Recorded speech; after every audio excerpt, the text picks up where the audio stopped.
Welcome to the latest installment of the AJT Journal Club series. Today's Journal Club discussion is on the Journal of Experimental Medicine article, NFAT-dependent and independent exhaustion circuits, program maternal CD8 T cell hypofunction in pregnancy, and is hosted by the AST's community of transplant scientists. Our moderators for today's session are Dr. Andrew Wells from the University of Pennsylvania and Dr. Bajwa from the University of Tennessee Health Science Center. However, before we begin the main presentation, we do have a few housekeeping notes to help you engage with today's session.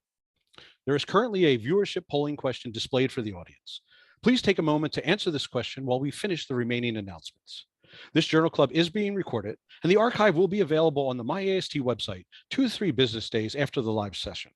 Please note that all of your lines have been muted so that only the presenters can be heard for this recording. If you have a question for our panelists during the Journal Club, we encourage you to participate using the Q&A button in your Zoom webinar panel. Questions submitted via the chat window may be missed during the presentation. If there are questions we do not have time for, we will answer them individually offline, or we'll post the full question and answer on the website following the Journal Club.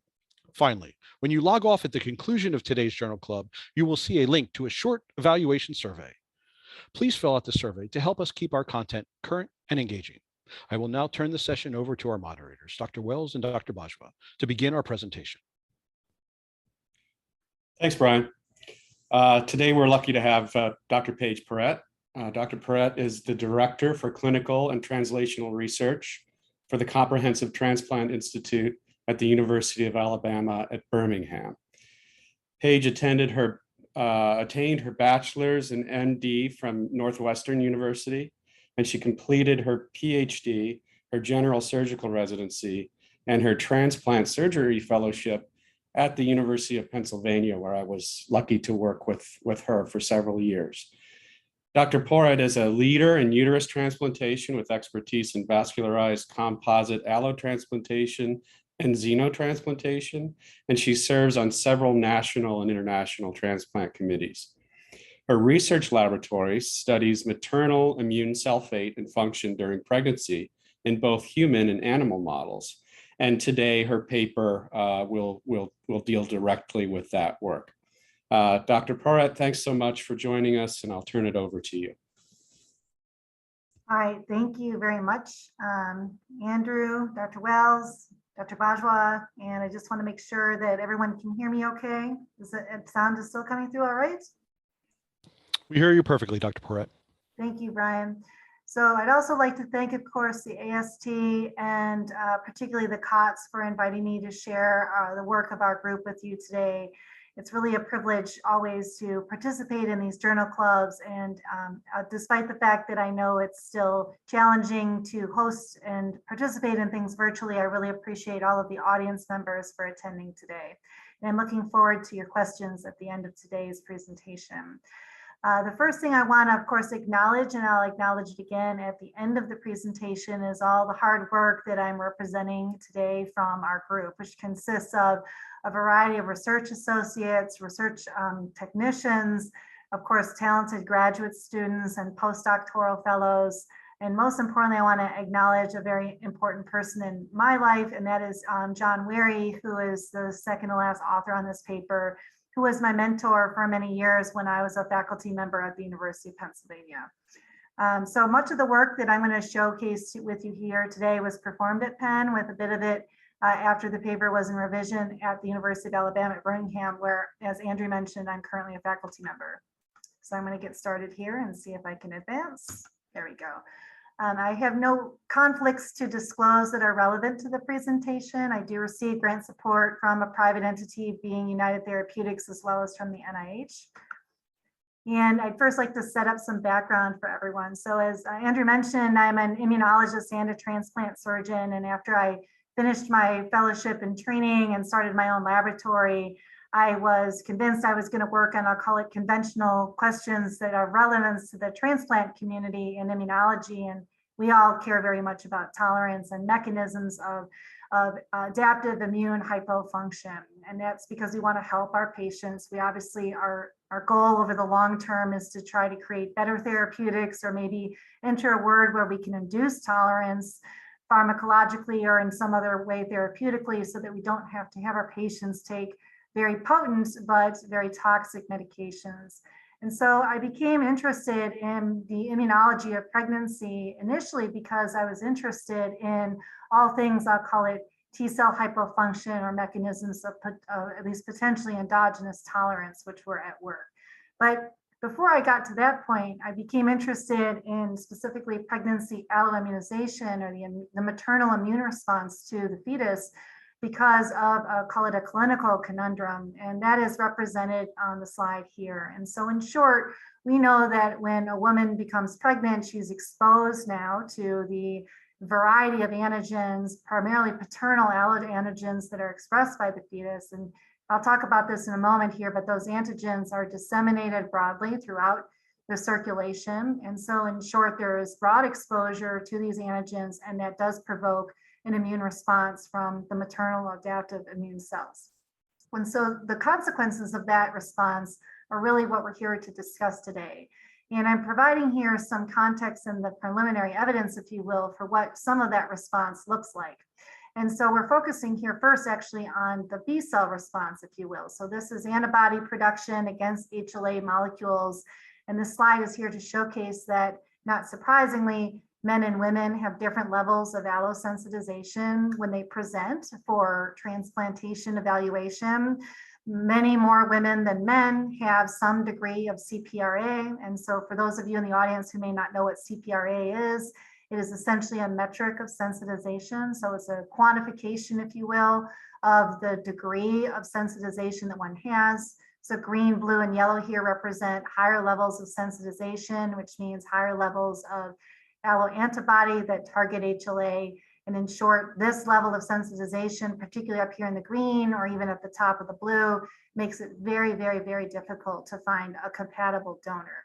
And so I'm going to focus today on the impact of this in kidney transplantation, because we know that alloantibody, the presence of antibody against HLA, is a real problem. And if we generally try in the transplant community, as you know, to avoid taking a donor organ that has antigens and giving that organ to somebody who has pre-existing alloantibody. And so where does all of this alloantibody come from that we see more so in women and in men? And obviously men can become sensitized just as women can to things like prior transplantation or to a blood transfusion. But obviously women have a unique allo exposure event that can happen to them, which is pregnancy. So the pie charts over here in the top right really showcase for you the frequency of pregnancy alloimmunization. And I use here the red as well as the purple, which indicates patients that I studied at the University of Pennsylvania who had been immunized both by pregnancy and transfusion. So a lot of this antibody is not necessarily driven by pregnancy alone, but you can see here and also in the bottom graphic how important this type of allo exposure event is, because it generates all of this essentially, I'll call it broadly immune memory, right? There is a memory in the immune system of this exposure event. In this case, we're measuring that by detection of anti-HLA antibody. And it's a big deal because it prevents women from becoming transplanted. So for example, in the living donor situation where a lot of living donors who come forward are actually nuclear members or core members of that family, many spouses and children, or I'll call it adult offspring, adult children want to donate. And this is when we find we cannot transplant women with those fantastic, wonderful altruistic living donors because they have pre-existing immune responses that we can't control very well with our therapeutics. So that prompted me, in short, to think about broadly the question of what is alloimmunization? How does that look like? How does pregnancy provoke that? And so that's when I altered my laboratory investigations many years ago now to start to understand more about the immunology of pregnancy. So I mentioned this before on the prior slide, but I was going to walk you through this question now that we're defining it. What is the fate of fetal specific maternal CD8 T cells? And there's a lot of reasons why I'm going to focus today on CD8 T cells. It's not to say I'm not interested in CD4 T cells or B cells or even the innate immune arm. I'm interested in all things immune and pregnancy, whether that's systemic or at the fetal maternal interface itself. But today we're going to focus primarily on CD8 T cell responses. And so here, as I had previously mentioned, this is a beautiful cartoon from Adrian Erlenbacher's work, who's really a leader in reproductive immunology and someone I respect very much. Adrian did some seminal experiments now close to 15 years ago using a mouse model that I was also able to use in the experiments I'm going to share with you today. But from Adrian's body of work, we have the following model, and this I think still is true today. And it really showcases how during pregnancy, in this case in a mouse, the alloantigens are essentially taken up and enter the maternal circulation or the lymphatic circulation, but ultimately they arrive in lymphoid tissue, for example, and it's not restricted to only lymphoid tissue, but obviously that's a site where we think a lot of antigen presentation occurs. And ultimately the maternal T cell, which is being represented here, is primed by recognition of, we'll call it this case, pieces of paternal HLA or other different peptide antigens that are presented in the context of the maternal MHC. So for the transplant immunology aficionados, this is indirect allorecognition, which Adrian was able to show in a beautiful JCI paper some years ago, is really the primary driver of this event. So as you can see from the cartoon, at least at the time that this was published, it was recognized that many of the T cells that are primed here undergo deletion, which is obviously, I'll call it broadly a mechanism of tolerance, not tolerance per se, but the fact is you lose, a lot of these T cells essentially are lost from the repertoire, at least in the mouse models that have been studied. And I should caveat this to say, a lot of what I'm sharing with you, the knowledge that we've gained has obviously come from mouse models, but this whole process in the human is very, very poorly understood and is still a major knowledge gap. An alternative fate obviously is not to undergo deletion, but to become primed effectively to become an effector T cell. And so fundamentally what we're going to discuss here is the question of what is the fate of this particular effector T cell. And so I simply wanted to know, does this become a memory T cell, the way we define memory, a canonical memory T cell that has enhanced functional capabilities. And so I'll walk you through here for a few minutes the mouse model that we use to perform these experiments. Almost all of the experiments in the paper we're discussing today were performed in mice, but I will show a teeny weeny bit of, I'll call it epidemiologic human data just to showcase the relevance of the work. But our mouse model may be quite familiar to many of you. Again, this was Adrian Erlenbacher's model, at least part of it. And what we do is we use an actin ova OT1 system. So the three groups of mice that I'm going to showcase for you, at first we have our naive mice that essentially we adoptively transfer OT1 T cells from another B6 mouse in, and these naive animals never receive the antigen exposure. So you'll see these represented as black here and in the subsequent slides so that you can see what happens when we take down the mice and they've never had the antigen exposure. And then we have two groups of, I'll call it antigen experienced animals. And so this middle group here is a B6 mouse that receives, again, an adoptive transfer of OT1 T cells. And I should have mentioned that OT1 T cells are CD8 T cells that are specific for a particular epitope of the chicken ovalbumin antigen. And I'll come back to that in a moment. But for the time being, this mouse gets OT1 T cells as well, as does this mouse, just like the naive mouse. But what's different down here compared to the naive animal is that we take these groups of mice and we expose them to the chicken ovalbumin, or in this case, we just call it OVA for short, the OVA antigen. And again, this is a commonly used transgenic system across immunology for many years now. So many of you in the audience may have some familiarity with this model. The antigen here is this is a skin graft that this animal receives the day after it receives the adoptive transfer of OT1 T cells. And that skin graft comes from an ACT-MOVA, a membrane-bound ovalbumin transgenic mouse that was created in Mark Jenkins' lab several years ago.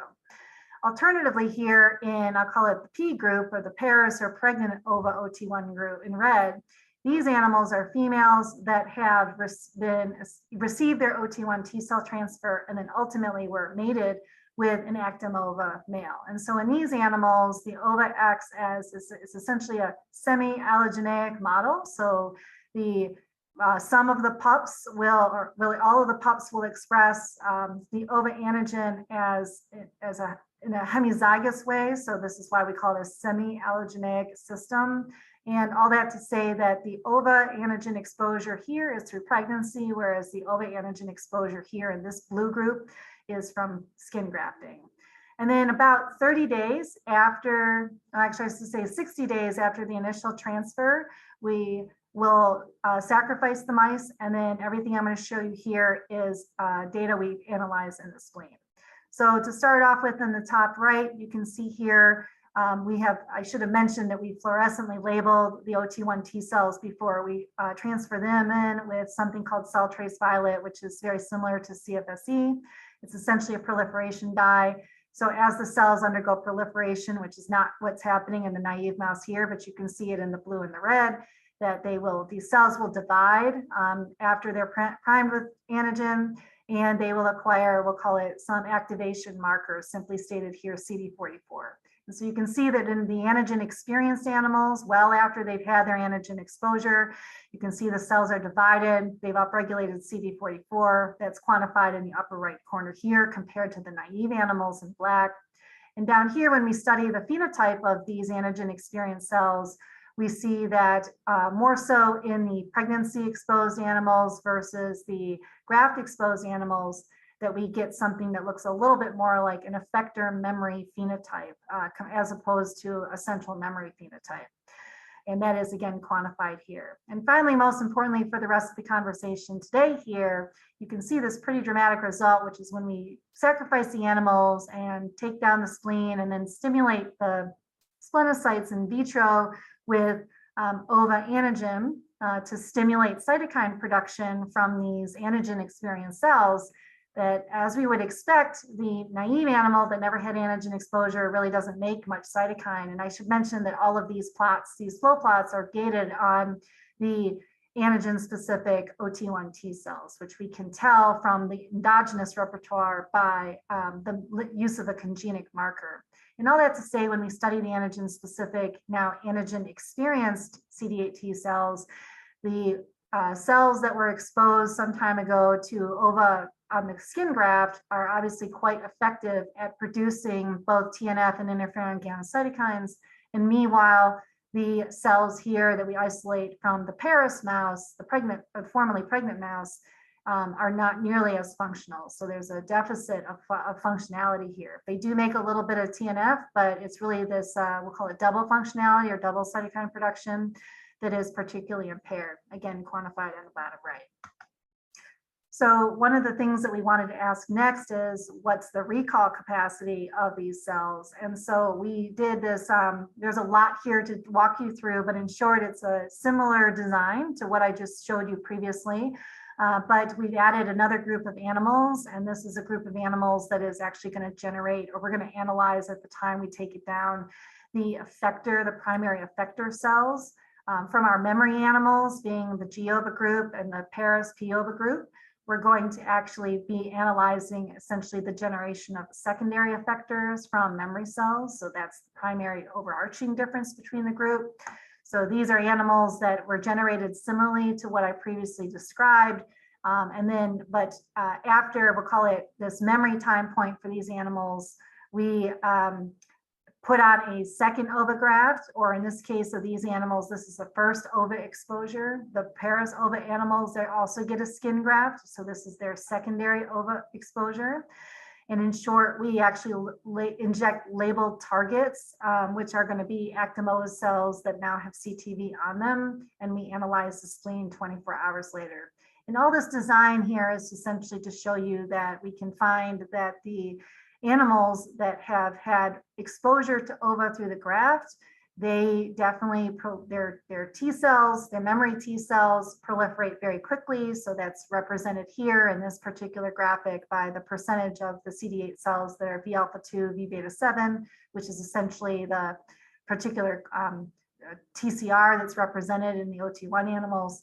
And we can also see here, based on this graphic, that when you look at the percent specific lysis per OT1 cell, as well as the interferon gamma TNF double production, that you see we have, again, low level functionality, I'll say, compared to the naive cells. So again, this is a concept to take with you forward, which is that the The animals, the previously pregnant or now parous animals that we're analyzing, their T cells are functional compared to a naive cell, but they're not as functional as you would expect for a history of antigen experience. And the purpose of this experiment overall is to showcase that, for example, here shown in percent specific lysis, that the overall level of functionality is really on par with a naive T cell that's now becoming a primary effector over the course of this roughly 7-day period of time.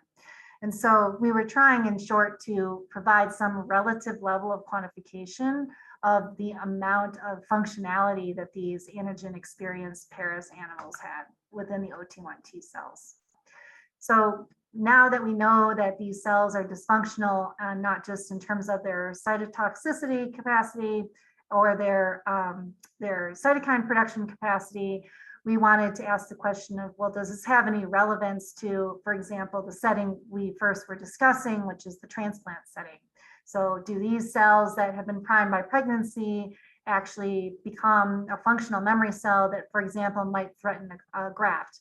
So we changed this mouse model a bit to showcase, now we're adding another group of animals. So these are now MUMT animals, which are B cell deficient mice. The reason we added MUMTs to this experiment is because of what I told you first before, which is that graft loss can be accelerated in the presence of alloantibody.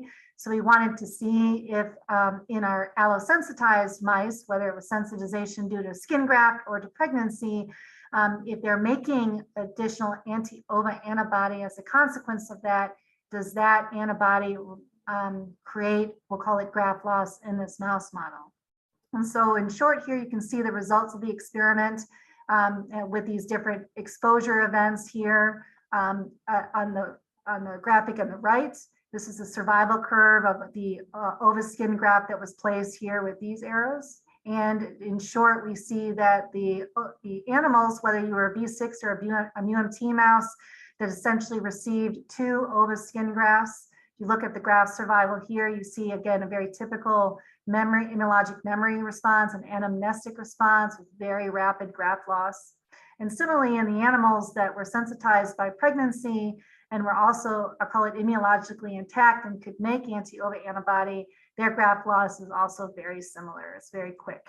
But what is not shown here is if you had taken a naive animal, not sensitized or exposed previously to ova, that graft survival is on the order of, I call it this level here, which is similar, frankly, to in terms of the kinetics of loss as to our P-ova MUMT animals, which are this dashed line. So just to remember, these are animals that lack B cells.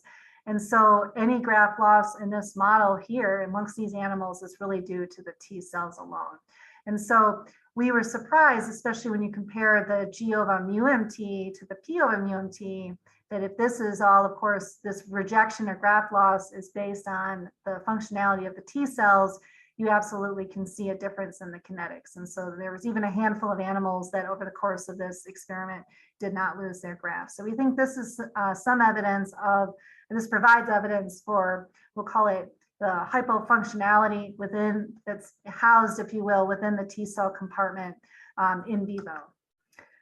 Similarly, we then looked back, I'll call it, to our human patients, and this is the epidemiologic portion of the paper that I mentioned before. So we wanted to see if this had any, the studies we were doing in mice really had any bearing on humans. And I won't walk through, in the interest of time, all the details of this particular analysis.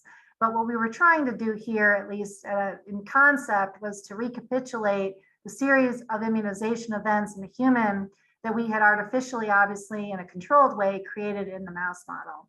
So here you're seeing graft survival, and these are in real kidney transplant recipients, thanks in part to Jordana Cohen or Jordy Cohen and Deirdre Sawinski, who are very good friends and professional colleagues of mine back at the University of Pennsylvania, and who are bona fide whiz kids when it comes to analysis of UNOS data, and that's what's being represented here. So you're seeing after a lot of curation and searching through the database for these particular kidney transplant recipients who had this series of antigen exposures.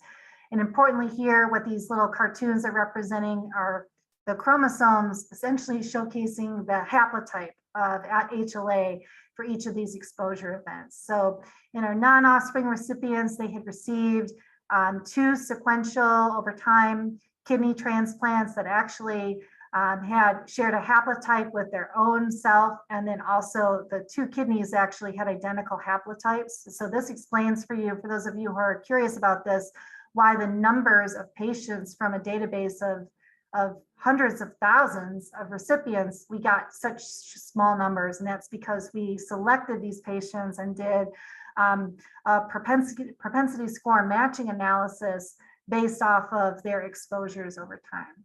So if I've lost any of you on this, don't worry, we'll get back to, I'll call it more of the immunologic focus, but you can really show here, as we are doing, that we see a very similar result with respect to graft survival. Now, obviously, people are not mice. There's a lot of other factors here that could have confounded these studies, but this is, again, just to show proof of concept that it may be a similar, the same thing observations we're making in the mice may be of relevance to the human.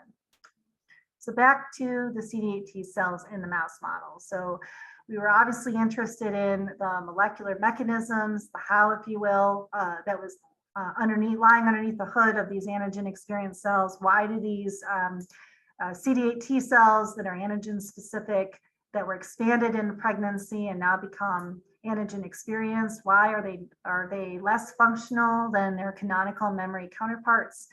And so one of the approaches that we took was, of course, to do bulk RNA sequencing of the T cells that we isolated from these mice. And this is one of the results I'm going to show you from that analysis. What I'm reflecting here is the enrichment score, normalized enrichment score value for our gene set enrichment analysis that we performed. And one of the things you'll notice here, as I'm showing you these different plots, is that we have been able to identify that when we compared the gene sets, the differential expression gene set that was created from our differential expression analysis between the GOV and POV mice, we get a list of genes that is very much reflective of gene sets that are encountered in a particular type of hypofunction, which is known as CD8 T cell exhaustion. So CD8 T cell exhaustion has been around for some time, and Dr. Wary and others over many years now have contributed to this emerging body of literature. But as we now understand it largely within the community, we have seen CD8 T cell dysfunction with a particular molecular signature, and this often occurs in mouse models of chronic viral infection as well as in certain cancer models. And so the list of gene sets that we investigated here, which meaning we were comparing our gene list with these gene sets and asking the question, how similar or different is pregnancy-induced dysfunction to other investigators' data sets where they've actually investigated both mechanisms of anergy as well as exhaustion. And the long story short is that our data were most similar to the CD8 T cell exhaustion literature and less similar or not statistically different than the some of the anergy gene sets that you're seeing here. So we're going to focus more on the molecular mechanisms that are conserved next between different mouse models of exhaustion that I mentioned a moment ago and the pregnancy model that we have here. But first we wanted to use, of course, protein validation to confirm some of the genes that we were seeing in our, we'll call it pregnancy exhaustion signature. And here are common that a couple of them that many of you will be familiar with. So we were interested in levels of PD-1 and LAG3 expression because particularly in exhaustion, it's been known for some time that exhausted CD8 T cells will really upregulate these co-inhibitory molecules.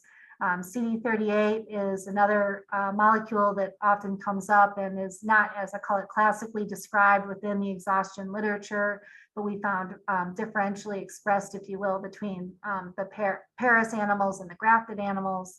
And then over here, we're looking at a couple of a transcription factor EOMAs that is important in T cell as well as NK cell development and function.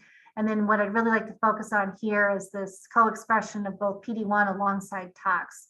And I'm not including the reference here today, but there were several papers a few years ago published, one of which came out of the Wary Laboratory, really showcasing the role of tox in promoting exhaustion biology.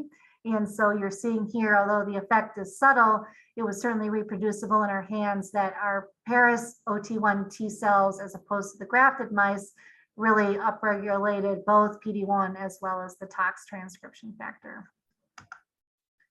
So that gave us additional evidence suggesting that what the type of hypofunction we were looking at that was induced by pregnancy was indeed CD8 T cell exhaustion. But a really great experiment that was recommended by the reviewers of our manuscript was, of course, to compare this directly to the exhaustion that occurs in a chronic viral infection. And so I'm really grateful again to John and to JC and to Shin and the Wary Laboratory for helping with these particular experiments, where we used a model of chronic viral infection using a variant of LCMV infection in mice known as the clone 13 virus. And we infected mice with clone 13 and then studied the expression of PD-1, LAG3, and tox as represented here in these chronic viral infection mice, if you will, that were going to certainly develop T cell exhaustion and compared to the levels in pregnancy. And in short here, as you can see quantified on the right, you can see how the animals that developed exhaustion in the setting of chronic viral infection always had, I'll call it, a more severe or more exhausted phenotype. So they express more PD-1 and tox, they express more LAG3, had a greater percentage of cells, essentially all the cells were always PD-1 positive, and this was less so. So this looks like, I'll call it, pregnancy has the exhaustion that's induced by pregnancy seems a bit more attenuated. So there's a spectrum of exhaustion. To make it even more complicated, it's not, I'll call it, an either or phenomenon. There's a spectrum of hypofunction that we can see induced here. So back to some of our transcriptomic work, again, to better understand at the more molecular level how this is happening. From our bulk RNA sequencing data, we could actually make some comparisons between the transcriptomes of both our naive animals, the pregnancy exhausted, and then our canonical memory cells that were generated in the grafted animals. And you can see from the heat map that I'm showing here, were obviously quite a few genes that were differentially expressed. And when we did our pathway analysis of these differentially expressed genes, we could see that there were significant differences in terms of the cells that were, the gene sets that were upregulated or mechanisms up in Paris animals are related here. The thing I want to call your attention to that caught our attention is the fact that the ribosome pieces, if you will, ribosome components of this pathway were very much downregulated in the Paris pregnancy exhausted cells. And I'll come back to that in a moment, but I want to switch over here to tell you a little bit about our comparisons that we made between pregnancy exhaustion and exhaustion in other settings. And I've mentioned chronic viral infection and cancer now a few times. We looked to the literature and really focused on a couple of particular papers, which were essentially mouse models of cancer as well as chronic viral infection. And the thing that I'd like to draw your attention to with this slide is that one of the things we know from pre-existing literature is that partnerless NFAT seems to be a major driver of exhaustion. And this really was work that came out of Angela Rao's lab several years ago. And in short, they had used a construct where they were able to stimulate T cells that had been transduced with an NFAT that could not partner with AP1. And this is important because this monomer of NFAT that seemed to join together creates completely different molecular program downstream of, we'll call it, in cells that cannot use AP1 to change their gene expression. So again, to back up, in normal circumstances, you get a T cell signal through the TCR, and NFAT is translocated into the nucleus. And because of usually co-stimulation or other types of signals, there are additional binding partners. So NFAT will bind with AP1, for example, and create gene expression changes that are associated with effector T cells and memory T cells. But when you are unable to bind to AP1, for example, which is the case with this construct, then you get NFAT signals that have nothing to do with AP1 whatsoever. And that's a different gene signature program. So from the other work in exhaustion, we took these data sets and actually looked to see if we had this gene signature of partnerless NFAT in the work of others, as well as in our work, which is reflected over here. And in short, the answer is yes. So this looks to us to be a conserved mechanism of exhaustion, meaning that no matter whether you are T cell exhausted in cancer or in these chronic viral infections in mice, that what you are seeing is upregulation of this partnerless NFAT program, and that is shown over here for us as well. So coming back to these or I should say continuing on this in this vein of comparisons of pregnancy exhaustion versus other types of exhaustion, we actually continued to pursue this to enhance our understanding of what that partnerless NFAT program was doing in these different contexts. And I had mentioned before I would come back to this, the downregulation of the ribosome and translational repression that we had seen in our prior study here.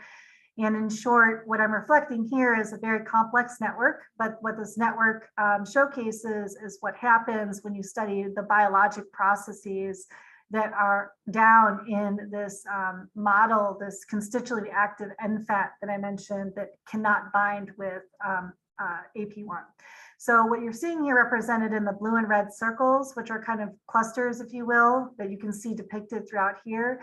Each of these dots represents a biologic process that is either down or up in this Martinez model, which is, again, what happens with respect to what biologic processes are impacted when you have a monomeric NFAT signaling or not. And in short, when you have these different biologic processes mapped out, we can do is take the exhaustion gene sets that were derived from our own data set, as well as, again, these cancer and chronic viral infection models, and we can see how these compare. So again, this is essentially a map of all the biologic processes that are impacted by NFAT monomeric signaling. And you can see how with these squares reflected here, which represent our gene sets, that a lot of activity is centered here around the downregulation of translation and protein processing. So all of this to essentially focus on this one point over here. And this suggests to us that indeed, whether it's pregnancy exhaustion or chronic viral infection exhaustion, that a conserved mechanism of exhaustion across these different contexts is really translational repression. So in the last couple of minutes and last few slides I'm going to show you, we're going to talk a little bit more about the work we've done to showcase how there are both NFAT-dependent and independent aspects of the pregnancy T exhaustion program. And so to do these experiments, we took various cohorts of mice represented here on the left in this cartoon. And like we've done before, we have naive cohort, G-OVA cohort, P-OVA cohort. And the thing I'm adding here is that during this animal's pregnancy, we injected her with a NFAT blocker. This is a calcineurin inhibitor known to many of you. FK506 is tacrolimus. We use it in the clinical setting all of the time to control rejection responses. And so this mouse here is exposed to this every day during pregnancy, or almost every day. And this represents this kind of burgundy group, the P-OVA plus FK506. And all of this data that I can walk you through here really is here to showcase that when you look at these elements of the pregnancy exhaustion program, whether it's TOX or PD1 and some other elements I'm about to talk about Aiolos and SATB1, that at least with respect to TOX and PD1, in the treated animals with FK, you get less exhaustion. So you see less TOX and less PD1. And back down here to our cytokine plots, you can see that the compared to the pregnancy animals or the Paris animals, that there is a slight improvement in cytokine production, but not much. And certainly they're not rescued to the extent that the G-OVA animals produce cytokines. I want to come back up here for a second because Iolos and SATD1 are amongst other genes that we found were impacted by the paras mice. They were differentially expressed between the paras and the grafted animals. And these are, we'll call it new players, we think, in pregnancy exhaustion. So for example, Iolos and SATD1 have not previously really been recognized to be part of exhaustion programming. And so when we studied whether these elements of the exhaustion program in the setting of pregnancy were modified by FK506 and essentially the blockade of NFAT signals, not much happened, as you can see here. So when we talk about NFAT-dependent elements and NFAT-independent elements, this is what we're referring to. So this was, of course, an area that we wanted to pursue further and understand a bit more. And in short here, I'm showcasing what happens when we treated animals at different time points through their pregnancy. So they had different exposure times and all of that to say over here that you really got the most exhaustion when the animals were exposed to NFAT blockade throughout their pregnancy. And you can see some elements of this occurring really at the end of pregnancy. So if we block the animals only in the latter part of pregnancy, then we would get some elements of induction, for example, percentage of toxin PD1 double expressors here, that was a bit on par, close to our pregnancy alone animals, but it was not complete. So there was definitely a gradient, I'll call it, of exposure to antigen and blockade of antigen signals through the TCR that you needed. Again, essentially reinforcing or recapitulating the results I showed you before. When we looked at other elements of the program, the NFAT-independent elements, such as Iolos and SATD1, nothing we did mattered. So it didn't matter if you expose the animals to FK506 throughout all of pregnancy, which is shown here in red, or only for different time points, we got essentially the same result, which really helped confirm that at least those elements are independent of the NFAT program. We could not perturb them with our FK506 exposure. And then I think this is among the last data slides that I'll share with you from the paper, which is that has showcased that we wanted to ask the question, well, when does this happen? So as I've been telling you, we studied our animals through all of these experiments at a relatively late time point after their initial antigen exposure. So about 60 days after either pregnancy or the graft. But we suspected, obviously, based on the FK experiments, that a lot of the exhaustion programming was happening early on, right, during the actual antigen exposure, as opposed to something that happens after the antigen is gone, whether that's because the graft has been rejected or because the pups have been born and there is no more antigen, at least in high amounts. And so we looked at these, we reanalyzed our cells, or we set up new experiments, I should say, to analyze the cells at an earlier time point. We also wanted to see if the frequency of the antigen-specific T cells, the OT1s that we adoptively transferred into these mice, made a difference on whether the exhaustion program would occur or not.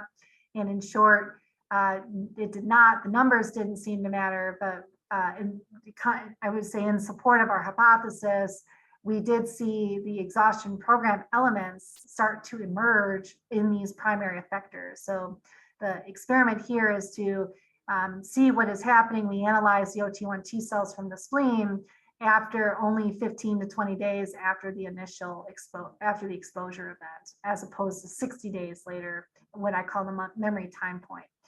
And so you can see here again in red versus in blue that we get toxin PD1 co-expressors at this earlier time point, no matter whether we have a smaller cell dose or a larger cell dose. And again, we see some minor differences, I'll call it, or some differences with respect to the NFAT-independent elements of the program. So the point is that both the NFAT-dependent and the NFAT-independent elements are emerging during this primary effector phase. And you can see again, this dysfunction or hypofunction that we have shown several times now also occurring during this primary effector phase. So in summary, there's been a lot of study, not just by our group, but other great studies that I've not shared with you today to really investigate maternal T cell and B cell responses to fetal alloantigens. I hope I've convinced you of the relevance of that event to our patients and transplantation, as well as to the broader immunologic community to better understand mechanisms of T cell hypofunction. And I want to leave you with this conceptual model here, which is to show that after engagement with the antigen in the context of MHC, that maternal T cells in pregnancy that we isolate in both the spleen and the lymph nodes can become hypofunctional in a number of ways. So today we talked a lot about the fate of maternal CD8 T cells becoming exhausted and what some of those mechanisms might be, including translational repression, which is conserved, it seems, across different types of contexts. And another point I'll make is that though we see some conservation, there are still obviously differences, which I pointed out, specifically that the pregnancy exhaustion program seems to be attenuated compared to what we see in chronic viral infection. There may be many reasons why that is the case. There are also apparently some NFAT-dependent elements that how they are generated, we don't really understand. And while I'm not going to spend a lot of time talking about it in the presentation, perhaps we can discuss a little bit more in the discussion. But all that to say that a lot of what we understand about T cell exhaustion from great papers from the Wary Lab and others is really that the presence of persistent antigen and persistent TCR signals through NFAT, delivering signals through NFAT and through tox really create this exhaustion program. But whether these NFAT-independent signals that we see in pregnancy exhaustion also exist in those other contexts, I think remains to be determined. So there is certainly some overlap between pregnancy exhaustion and the mechanisms that underpin exhaustion in other settings, but exactly what the differences might be are things that are still under investigation. But back to this slide, independent of CD8 T cell exhaustion, what I didn't share with you, but I'll just conclude with, is that we know there is a lot of hypofunction induced by pregnancy in the CD4 compartment. And you can give rise to anergic CD4 T cells, which is in this paper from in Nature Immunology some years ago. And then a lot has been written by Sing Wei and others understanding what is happening with the generation of regulatory T cells in pregnancy, which are also very important. So the takeaways from this model are to understand that in pregnancy really represents, I'll call it a really fascinating model by which we can understand, I call it all things that diminish T cell function. And that is, of course, great interest to the transplant community. So finally, of course, I mentioned some of these really key, brilliant individuals who helped with this work in different places, particularly at Penn, again, where most of this work was done. I received funding from the NIH through my K grant for this and a lot of support from the American Surgical Association as a fellowship. And then finally, my colleagues at UAB who helped facilitate my lab move during COVID and also to help perform some of the last experiments that the reviewers did. So if you're a reviewer on my paper and you're here today, thank you very much for your great reviews. And that is it. Thank you, everyone. Thanks, Paige. That's a tour de force of work and some very elegant and complicated immunological models. Okay, we've got a question here from Jordan Pober. Pregnancy lasts for a defined period of time. How does this duration compare to the time required to develop T cell exhaustion with clone 13? You want to tackle that? Yeah, that's an outstanding question. I'll do my best to answer it with what we know. So you're absolutely right. The antigen exposure event in pregnancy is really limited compared to obviously the antigen exposure that occurs during chronic viral infections, specifically with clone 13, as you asked. And in clone 13, as I mentioned, we know that the exhaustion program is driven in large part, we think, by the persistence of antigen and those persistent TCR signals. Similar to our work, it is known from, again, experiments that the Wary Lab has done, and as well as others, that exhaustion program does start, I'll call it, in the primary effector phase, but there is certainly additional programming that occurs throughout a longer time course than what we see in pregnancy. So It starts in primary effector, but as those effectors change over time or continue to have that antigen exposure, it goes on for many, many days and weeks. And so some really elegant experiments mapping the time course of that evolution do exist in the literature and have been shown.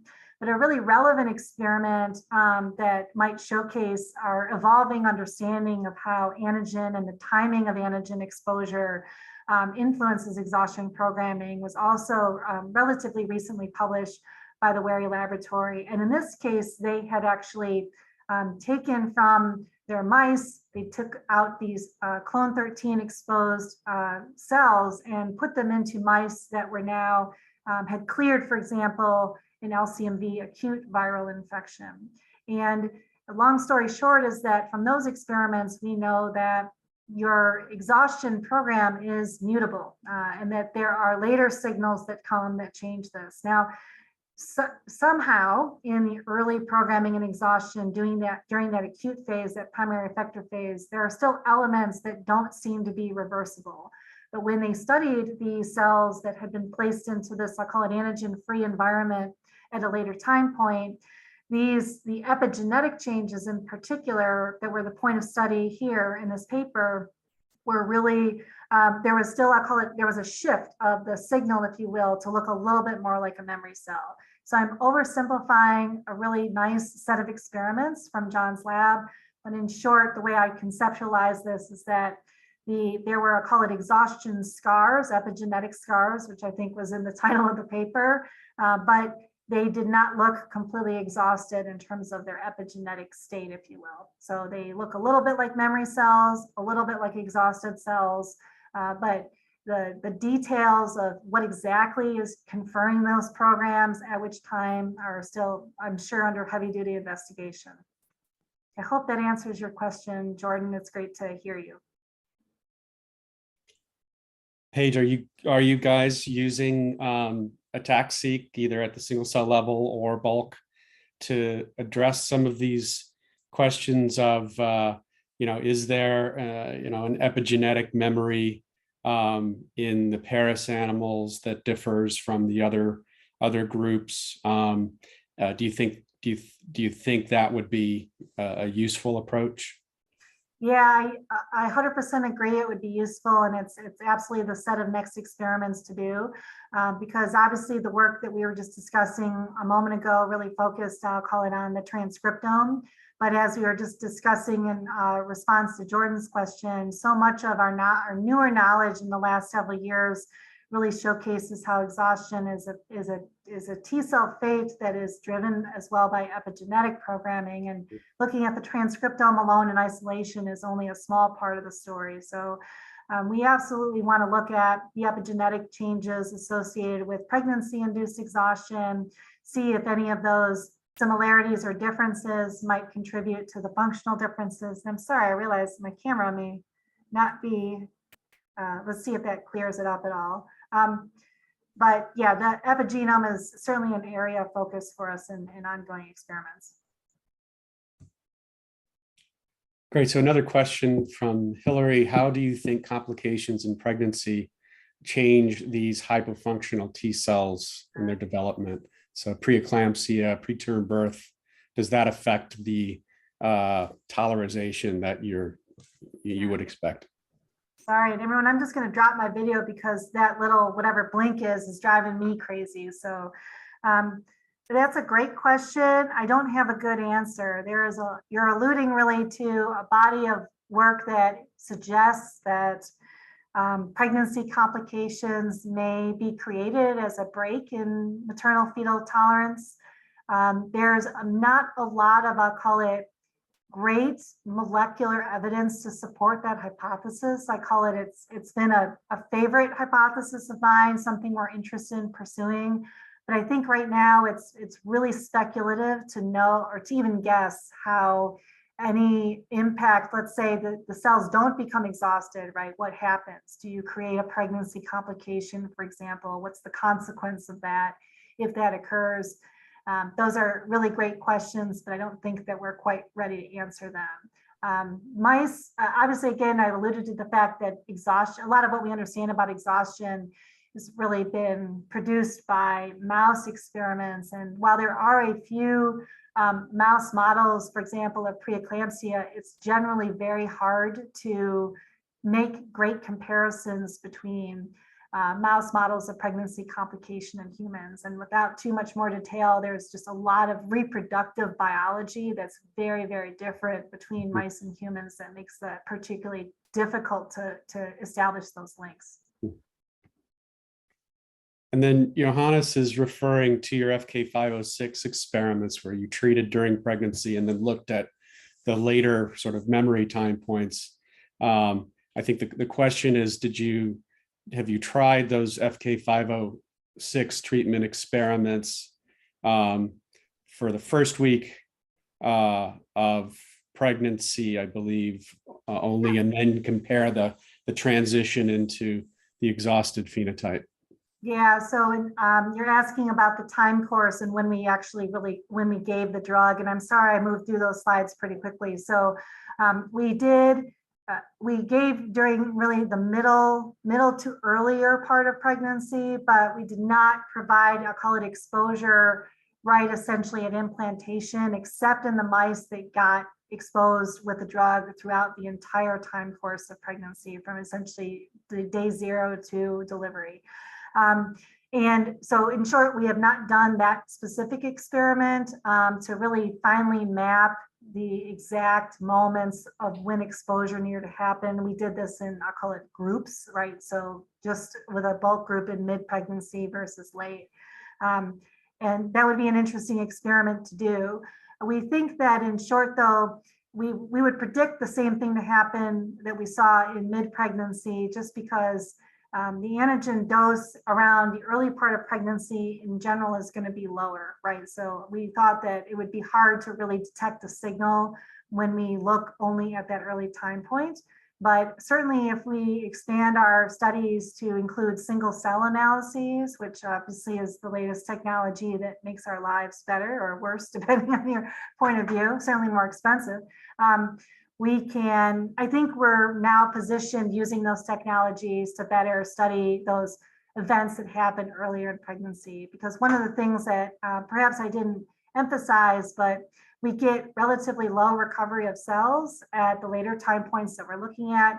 And so just from a technical perspective, we really did depend to some extent on the expansion that happens in pregnancy. And if that's not happening at the early time points, we were going to really limit our cell recovery. So that's a long-winded way to say why we didn't do the experiment. But in short, we now have the technologic expertise, I think, to really maximize the data collection from that experiment. And I have one, I guess, final question here in the last couple of minutes. Just your comments in the area. Is the level of dysfunction, tolerance, hypofunction that's induced by paternal alloantigens in the CD8 cells that you focused on in this paper, is it stronger than the hypofunction, the tolerance induced in the CD4 helper subsets? I mean, there seems to be a split here where you get anti-HLA, anti-MHC antibodies.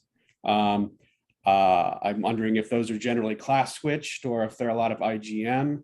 Are those cells are those B cells getting the CD4 help they need, to generate those antibodies? And is the CD8 response normally CD4 dependent, and is a hypofunction in those CD8s have anything to do with a lack of CD4 help? What's the role of CD4s in this kind of orchestration? Yeah, that's an outstanding question or set of questions, Andrew. In short, I think that is amongst the next steps that absolutely have to be taken by the field, because you obviously picked up, I'll call it, on this diversion of CD4 subsets away from being, we'll call it, functional helper cells. Right. And so I call it prevailing hypothesis, or our favorite hypothesis right now, is exactly as you described, that a lot of the programming we're seeing in the CD8 T cell hypofunction is a consequence of a lack of help, if you will. Yeah, okay. And you really And those hit are different helper cells than the ones that are helping B cells. Yeah. yeah, exactly. And There might be a role of IL-2 there as well. Yes. you know there is. I'm sure there is. Just to highlight some beautiful work that the group may be familiar with coming out of Anita Chong's laboratory. This is an area of investigation she has started to focus on primarily, which is the B cell response, as well as these other types of CD8 and CD4 T cells.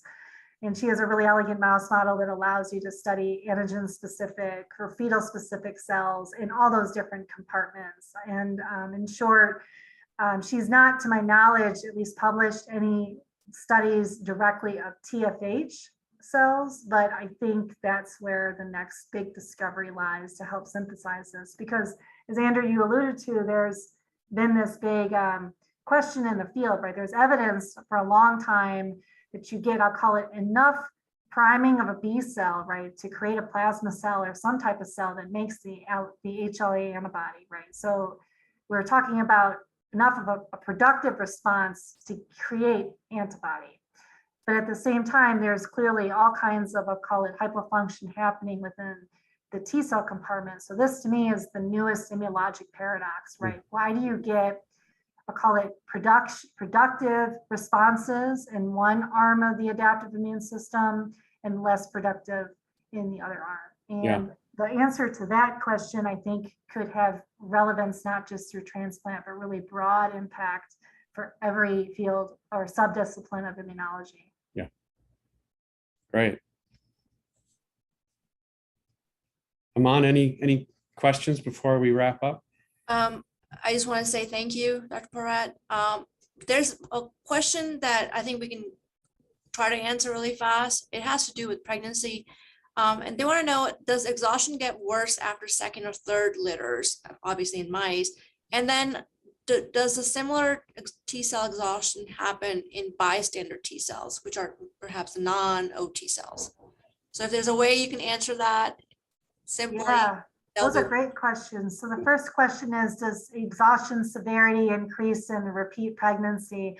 We haven't studied that directly. For example, looking at our signature and how it changes in a second pregnancy yet. But I know from, again, I mentioned Sing Sing Wei's group, they have studied this in part, and those experiments suggest that yes, the exhaustion becomes more severe, but that was not done, I'll call it, with this particular signature in mind. So we don't know fully how severe that exhaustion is, I'll call it, based on the signature that we have in hand. But that's a great experiment. And the second question, I'm sorry, I forgot it already, Aman. It was, do you see similar effects on T exhaustion by bystander T cells? Yeah, we haven't looked, but that's a great experiment to do. We've only looked in this antigen specific model, but I think it would be really fascinating to see, probably kind of following up on Andrew's comments earlier, right? Like what the breadth of this hypofunction looks like throughout the compartment. So as with all things in T cells, it's all about the context of the priming event, and there's obviously non-antigen specific cells in the neighborhood, and bystander suppression and tolerance, if you will, has been appreciated in a lot of people's experiments over many, many years. So I don't know what I would predict would happen. I'd say maybe, but it's hard to make a good prediction because we still don't know a lot about the context, those other signals other than out from the TCR. And I hope that I convinced you, at least we may be wrong, additional experiments will show this or not, but we really speculate now that the NFAT-independent programming is coming from other signals, for example, cytokines in the milieu, maybe TGF-beta, I'm not sure. And if that is the case, then the cytokine milieu may certainly influence bystander T cells to pick up some element of this. So I guess it would be most interesting to see in the bystander non-antigen specific T cells if they exhibit any of the NFAT independent components of the exhaustion signal. So that's a great experiment. I'm going to go get working on that right now. Great. Well, thanks again, Paige. This was great work and a great presentation.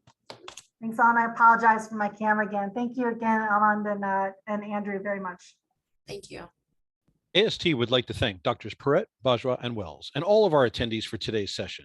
Please remember to complete the evaluation survey and visit myast.org/journal club to view our video archives and register for upcoming journal clubs. To learn more about the AST's communities of practice, please visit myast.org/COPS or connect directly to the Community of Transplant Scientists Hub. Thank you all again for today's great session.